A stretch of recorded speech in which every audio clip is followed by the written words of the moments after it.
welcome back to the channel. If you enjoy the video, don't forget to like, subscribe, and roll your notifications to all so you don't miss any of the demonic content. In our last spiritual mapping video, we discussed the 1040 window. Today we have an offshoot of this concept, the story of the time that a group of NAR members tried to climb Mount Everest to engage in strategic level spiritual warfare with the territorial spirit supposedly responsible for the 1040 window. A couple of caveats to begin. First, if you haven't watched the first video on spiritual mapping and you're unfamiliar with some of these terms, you want to navigate over and watch that first. Second, I try to maintain a level of academic rigor on this channel, which implies a certain neutrality to many of these concepts, unless they happen to be, say, harmful or dangerous. Now, there are elements here that are both, but some of this stuff, particularly at the end, is just really funny. So there's a change in tone that I wanted to let you know about beforehand. In 1997, Anna Mendez, a prophet within the NAR, approached C. Peter Wagner, Cindy Jacobs, and other important figures in the movement, claiming that she had isolated a major stronghold in the so-called 1040 window, Mount Everest. All agreed that she should take the battle against this territorial spirit to the mountain itself. According to C. Peter Wagner's account in Confronting the Queen of Heaven, in September 1997, 26 prayer warriors traveled to Nepal so that they could scale Mount Everest to pray against the Queen of Heaven.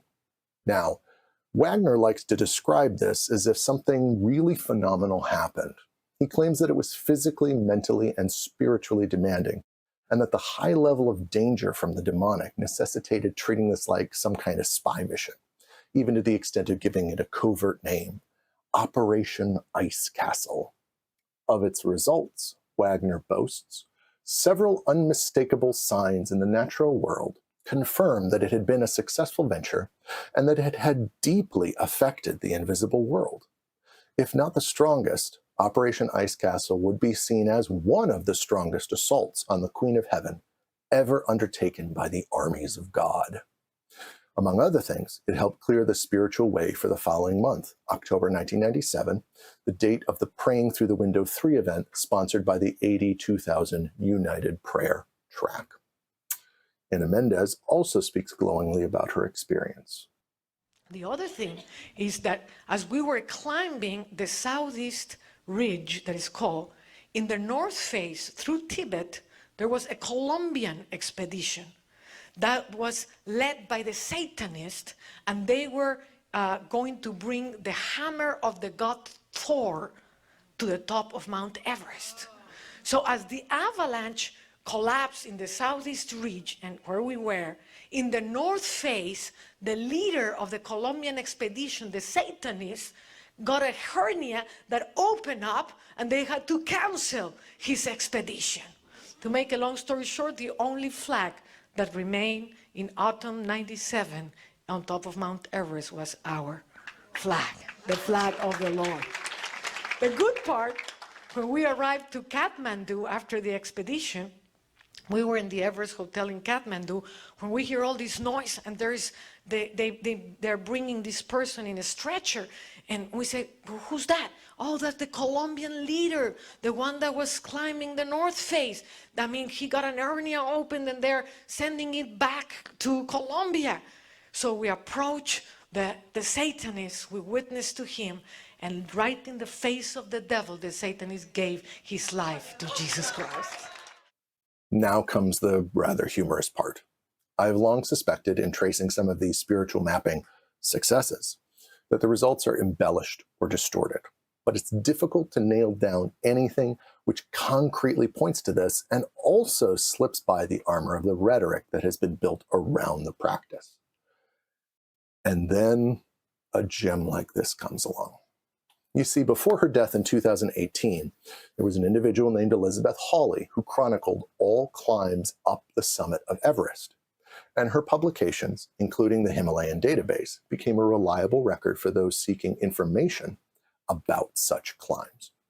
It turns out that Hawley wrote a few paragraphs on Mendez's ascent with the title, "The Hallelujah Summit?" According to this account, only 4 of the original intercessors made it to the point where they could attempt the climb of Mount Everest. Hawley records that, quote, their intention was to pray at the highest point on earth for peace in the world and against poverty.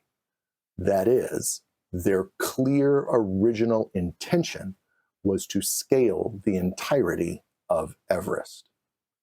Here is the remainder of the account in full, since it is both too informative and too funny not to share. Quote, however, Mrs. Mendez never received a permit from the Nepalese authorities to set foot on Everest, and her party never moved above base camp. She claimed her Kathmandu trekking agent robbed her. The agent said she never produced the funds for the permit and instead made a concerted effort to convince officials that disasters would strike Nepal if they could not pray at the summit. And they should not be charged any fee for their vital services to the country. The tourism ministry said no permit was issued because only part of the $50,000 royalty fee was offered by a representative of the team and not the agent. So Mrs. Mendez's group fascinated others at base camp by their unprecedented activities. One Spanish leader reported that they explained their goal was to take the devil away from the summit of Everest so that God could come to Nepal and the Hindu and Buddhist people of Nepal could be evangelized. They wrote with an ice axe on seracs near base camp, Jesus lives, and they made an altar in the ice at which they prayed every day. Even before they reached base camp, they were praying, he said. It took them 6 hours to travel the final 1 hour's walk into camp because they frequently fell on their knees in prayer. They found a big hole on the way to camp, and they said this was the gateway to hell. They prayed to God to close it. In parentheses, he did not. When they didn't receive their climbing permit, they declared that they realized base camp was just as good a site as the summit for their purposes. So much for Operation Ice Castle. Unfortunately, this ends on a somewhat sobering note. As Matthew D. Taylor writes in his book, The Violent Take It by Force, and in an interview with Aisha Roscoe, several of the individuals who participated in Operation Ice Castle were also at the January 6th insurrection attempt, once more attempting to engage in strategic-level spiritual warfare. While I must admit that I find the idea of Operation Ice Castle rather humorous, for the people that engaged in it, it was deadly serious.